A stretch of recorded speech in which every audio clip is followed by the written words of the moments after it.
Ассалаумағалейкум, құрметті достар. Бүгін біз шахматтан жылдам, оп-оңай үйрену үшін қандай тәсілдер арқылы оңай үйренуге болады, соны қарастырамыз. Ең бірінші сіздерге интернет қосу керек. Мұнда мен қазір көбісінде бар, Chrome бар, Google платформасы бар. Осы жерге сіздер жазасыздар. Кез келген шахмат онлайн деп жазыңыздар. Мысалы, шахмат онлайн. Сосын біз шығады, бұл жерде қандай аккаунттар шығады көреміз. chess.com. Сосын тағы оның астында тағы да басқа нелер шығып жатыр. Енді әрине мына жерде chess деген бар, біздің көп қолданатынымыз. Сосын chess.com дейді. Жақсы, біз chess.com-ға кірейік. Бірінші қайсы шықты, енді популярный деп осыны көрсетіп тұр. Өйткені ең көп адам осымен ойнайды, осыны қолданады. Енді мына жерге кірдіңіздер. Сосын сіздерде мына жерде не бар? Тіл бар. Так, тілге кіреміз. Сіздерде компьютер болса компьютермен, компьютер болмаса телефоннан не істейсіздер? iPhone болса App Store-ға кіресіздер, ал Samsung болса Play Market-ке кіресіздер. Сол жерден шахмат онлайн деп жазып, сіздер осындай программа тартып алыңыздар. Сосын сіздерге үйрену оп-оңай болады. Мен қазір қалай үйренетінін көрсететін боламын сіздерге. Так, мына жерде мынау тілді өзгертуге болады екен. Мен қазір chess.com-ды білмеймін, бірақ сіздерге көрсетемін қазір, көрейік. Русский, бұл жерде қазақша жоқ екен. Мына жерде ешқандай қазақша жоқ. chess.com қазақша дамымаған ғой деймін. Ал бізде lichess қазақша дамыған. Егер орысша білмейтіндер болса, онда lichess-ті ашып көрсек. Екінші платформа, бұл chess.com қазір. Енді қазір біз lichess жазып көреміз. Так, ағылшынша lichess, ағылшыншаға ауыстырамыз.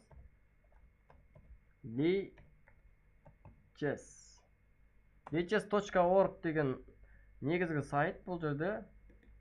Так, lichess-ке кірдік міне.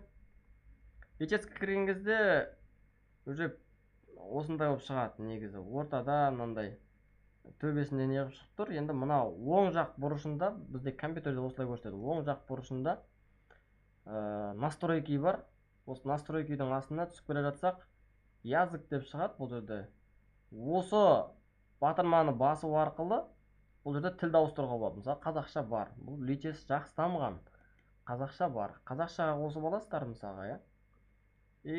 Сіздерде мына жердің барлық қазақша болады. Ойнау, жұмбақтар, үйрену, бақылау, қауым, құралдар, демеу жасау мысалға. Енді демеу жасау деген бұл lichess деген тегін платформа, бұны қолдану тегін.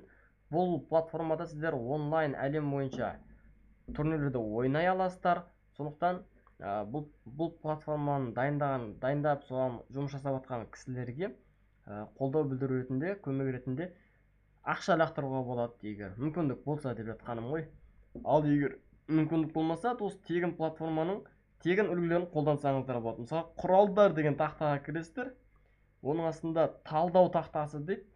Осы жерге қойып аласыздар. Сол кезде сіздерде шахмат тақтасы шығады. Міне осы шахмат тақтасында не істейміз? Осы жерде фигуралардың қалай тұратынын орналастырып көріп аламыз. Ең шеткі екі бұрышқа тура деген фигура. Бұның аты тура.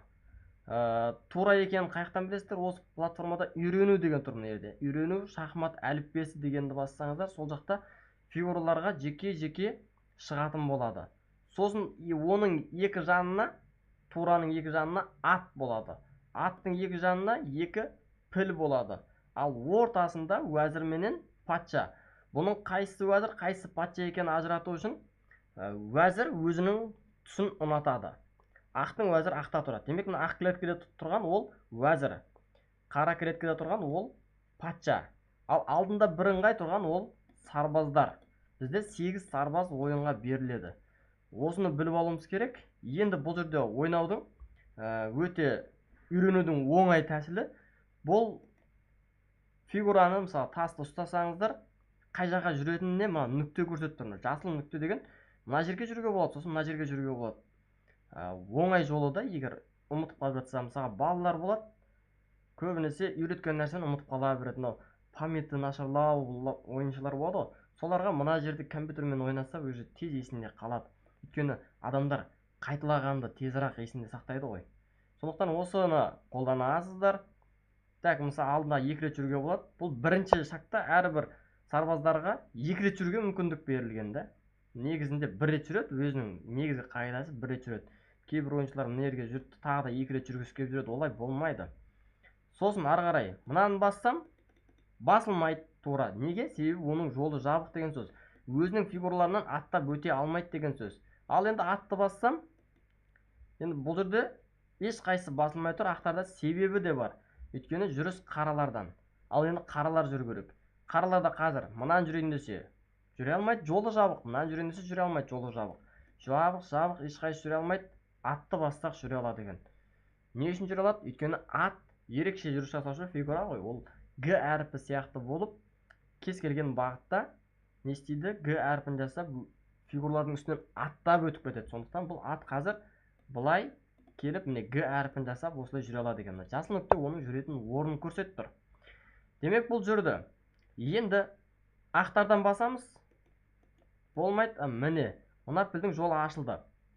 Бұл піл деген диагональ бағытта жүруші болғандықтан, бұның нүктелері осы қарасаңыздар уже диагональ, мына қисық бірыңғай ақ клеткада, ақ шаршыда, қазақшада шаршы деп аударған ғой енді, ақ шаршыда жүреді. Бұл уже көрініп тұр, түсінікті. Мысалы, мұнда жүрдім дейік.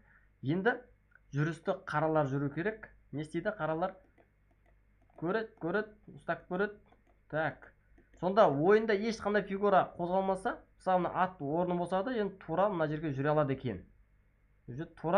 Тураның жүрісі сонда ол тік бағытта болады. Ал енді уәзір мына тура менен пілдің жүрісін бойына сіңірген, кез келген бағытта өзімен түйісетін бірыңғай шаршылар тізбегінде жүре алады. Соны қолданып қазір ойнап көресіздер. Бұл жерде әрбір фигураға теорияларын біліп алсаңыз болды. Қарап осы жерден ойнап жаттықсаңыз өте жылдам үйренесіздер. Мысалы сарбаз алдыға жүрдік. Уәзірге мүмкіндік ашылады, пілге мүмкіндік ашылды. Мысалы, мұнда атқа мүмкіндік ашылды. Мысалы, фигураны ұстадық, мұнда жүре алады екен, пока что. Ал мұнда жүрдік, көрейік просто, қалай болады екен. Мысалға, мына жақтан тағы да атты жүрдік дейік. Ат мұнда жүруге болады, екі мүмкіндігі бар. Бұның қалай жүретінін біз білеміз, Г әрпін жасап жүреді. Так, атты жүрдік. Енді қараларда мынаны басып көрейік. Қараңыздар, уәзір алдыға шықты да кеңістікке шыққан соң не істеді? Бүкіл бағыттарға жүретін мүмкіндіктер көбейді. Сол секілді әрбір фигураның үстінен басқан кезінде қай жерге жүретін нүктелерін көрсетеді. Сол арқылы сіздер сол жерлерге жүріп көріп ойнап үйренесіздер. Мысалға, мен қате екен білем, бірақ жүріп көрейін мына жерге жүрдім.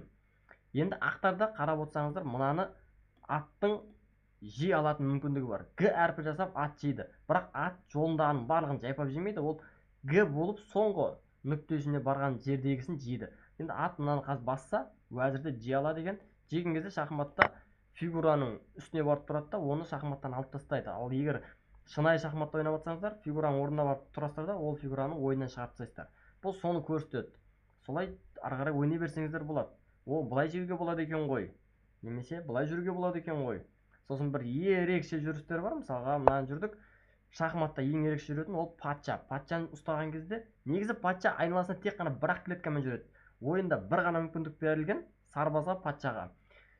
2 рет жүруге мүмкіндік берілген. Ол дегеніміз мына турамен алмасу әдісін жасай алады. Ох, керемет екен. Мына алмасу әдісі былай жасалынады екен ғой, деген сияқты. Сосын ақтар мынандай, қаралар сарбазды алдыға жүретін болса, онда бұл сарбазды мынаны жүрсек, сарбаз алдыға жүруге болады, сосын мынаны жеуге болады деп стрелка көрсетіп тұр. Мына жерде жасылмен нетті қоршап тұр. Демек ол сарбаз қалай жейтінін көрсетіп тұр, алдыға жүретінін көрсетіп тұр. Бұл жерде сарбаз былай жей алады. Енді мына сарбаздың үстінен бассақ, былай тұр, тіке тұр, жүре алады, мынаны жей алады. Так, сарбазбен жедік. Енді мынаны да қалай жеуге болады? Мысалы, пілді жүрсем, мынаны жей алады. Атты жүрсем, мынаны жей алады. Көрініп тұр. Фигуралардың бүйтіп мұқият үстіне басқан кезде қалай жүретіндерін бірінші көріп аласыздар, солай жей бересіздер. Мысалға, мынамен жеп алдық. Енді біз атпенен жеп алдық. Сосын ары қарай пілді жүрдік. Мысалға, тураны былай жүрдік деген сияқты. Енді осылай ойнап жатырмыз. Қарап отыратын болсақ, бізде ерекше жүріс жасаудың тағы бір әдісі Бұл патша үстінен бассақ мына жаққа қарай да жүре алады. Жаңа мына жаққа қарай ауыстық. Алмасу жасадық. Енді мына бетке алмасу жасай аламыз. Алмасу жасадық. Осылай ойнай беруге болады. Сосын енді бұл әрбір фигураны қалай жылдамырақ үйрену үшін немесе балаларыңызға үйрету үшін үйрену дегенде әліппе, шахмат әліппесіне басып кірсеңіздер, мына жерге кірсеңіздер, сіздерде әрбір фигураға міне суреті тұр. Сосын ол түзу жолмен жүреді, анықтама тұр. Ол қиғаш жүреді. Ең құнды тас. Уәзір тура мен пілдің қосындысы, яғни солардың жүрістерін бойына сіңірген, солардың жүрісін жасап жүре алады. Ол тек ілгері жүреді. Мұның барлығы не істеп тұр? Анализдер атауларына анықтама берілген. Үстінен басатын болсақ, онда сіздерге сол бір фигураны береді де, мына жұлдызшаны бір ойын ретінде қарасаңыздар да болады. Бұл тура менен жұлдызшаны бірінші жеу керек. Стрелка көрсетті, біріншісінде үлгі. Енді мына екі стрелка тұр. Бұл жерде бір уақытта екі жұлдызшаны жеуге болады. Демек, әрбір жұлдызшаны осылай дұрыс жеу арқасында келесі тапсырмаларға автомат түрде ауыстырады. Осы жерде 3 жұлдызша, 4 жұлдызша, 5 жұлдызша, одан көп жұлдызшалар болуы мүмкін. Енді қарап көресіздер. Әрбір фигураны солай-солай үйреніп алсаңыздар да болады. Мысалы, жеке-жеке фигураларды үйреніп алу үшін міне, мына қиғаш жүреді деді. Бұл қиғаш дегеніміз осылай бағытталу керек. Уәзірге келетін болсақ, уәзір мысалға тіке жүре алады, сосын тағы да ол қиғаш жүре алады деп тұр. Міне, фигура қай жерге баратындарын барлығын көрсетіп тұр. Уәзірдің үстінен бассақ, міне, бүкіл нүктені көрсетіп тұр. Ал енді патшаның үстіне барсақ, патша тек қана бір клеткаға жүреді, айналасындағы барлық бір клеткаға жүре алады. Енді мына жұлдызшаны жеу үшін ол тез-тез соған қарай бағыт алып, осылай тез әрекет жасау керек. Ал енді атқа келетін болсақ, ат қисық бағытта Г әріпін жасап жүреді. Аттың үстінен бассам, міне, өзінің қасындағы, мысалы ақта тұрса, ол қарадағы клеткаларға жүре алмайды. Жүре алады, бірақ өзінің айналасында қарадағы клетка емес, оның ар жағындағы шеңбер тәріздес болған қара клеткаларға жүре алады. Солай жаттап алсаңыздар да болады. Қара клеткада тұрса, ол ақ клеткаға жүреді деген сөз. Енді шаршыға, бізді қазақта шаршы деп аударған ол, біз клетка деп үйреніп алып, соны қолдана береміз кейде. Ал сосын мұнда сарбазға келейік. Сарбаз дегенде бір өте бұл бізде қазақта өте керемет сөз бар ғой. Генерал болуды армандамаған сарбаз сарбаз емес дейді. Яғни кез келген жай әскер ол генерал болуды армандайды. Мысалы, қарапайым халықтар, ауылдың тұрғындары болсын, кез келген бір мемлекеттің сондай бір азаматы болсын, сол не істейді? Генерал болғысы келеді, патша болғысы келеді деген сияқты бір лидерствоға ұмтылады ғой. Сарбаз да солай, бұл жай ғана әскер болғандықтан бұл барып генерал болғысы келеді. Мына басқа жеткен соң кез келген фигураға айнала алады. Енді кімнің жаңағы мықтысын қалайды? Ең мықтысы әрине уәзір, көбісі уәзір болуға тырысады. Уәзірді алып, сосын ары қарай жұлдызшаны жеуге әрекет жасайды. Енді қарап отырсаңыздар, осылай үйренсеңіздер болады. Әрбір фигураны біткен соң, мысалы қайттан көрейік, біткен соң өзі автомат түрде келесі тапсырмаға шығарады. Басып алу әдісін көресіздер, қорғану әдісін көресіздер, шайқастар, бір қадамды шах. Енді біз осымен бүгінгі сабағымызды аяқтайық. Сонымен қатар бұл платформада досыңызбен ойнауға болады.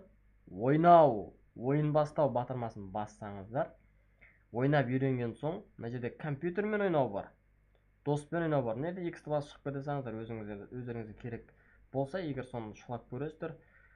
Ойын бастау, қалай ойнасаңыздар, енді көресіздер. Енді бұл жерде не, мына жерде осы ойын бастауда, мына жердегі әлемдік осы личесте онлайн түрде ойнайтын басқа бір мемлекеттің азаматтарымен ойнайсыздар. Ойын бастауда. Енді доспен ойнау, бұл сілтемені жібересіз досыңызға, WhatsApp-қа сілтеме жібересіз, немесе оның аты жөнін жазасыз да, сілтеме соған шақырту жібересіз мысалға. Солай досыңызбен ойнауға болады. Егер ода да личес болса. Сосын компьютермен ойнауға болады. Әрине бұл компьютер сіз тренировка жасауға арналған. Бұл жерде компьютермен ойнаған кезде сізге берілетін платформа Stockfish 8-ді береді. Енді 14-ке бермейді, енді негізі бермейді бұл жерде. Stockfish 8-ді береді. Енді NNU Stockfish 14 деген өте мықты программа ғой. Stockfish 8 деген ол әлемдегі ең мықты гроссмейстер как Гарри Каспаров деген Россияның СССРдің гроссмейстері болған, әлем чемпионы. Сол 6 партия ойнаған, ютубқа қарап көрсеңіздер болады. Гарри Каспаров осы 108-8-ді общий итогта ұтқан болатын. Солай өзінің әлемдегі ең мықты шахматшы екенін дәлелдеген. Но енді одан да мықтылар да шыға береді ғой. Сіздің де бәлкім мықты болуыңыз мүмкін деген сияқты. Енді осылай сіздер өздеріңіз қарап көріңіздер. Ал енді біз сабақты осымен аяқтаймыз. Құрметті достар, сабағымыз ұнаса, лайк басыңыздар, комментарий жазыңыздар. 10 мың подписчикке жетіп жатсақ, Алла қаласа, біз келесі міндетті түрде жақсы сабақтарды түсіріп көрсететін боламыз.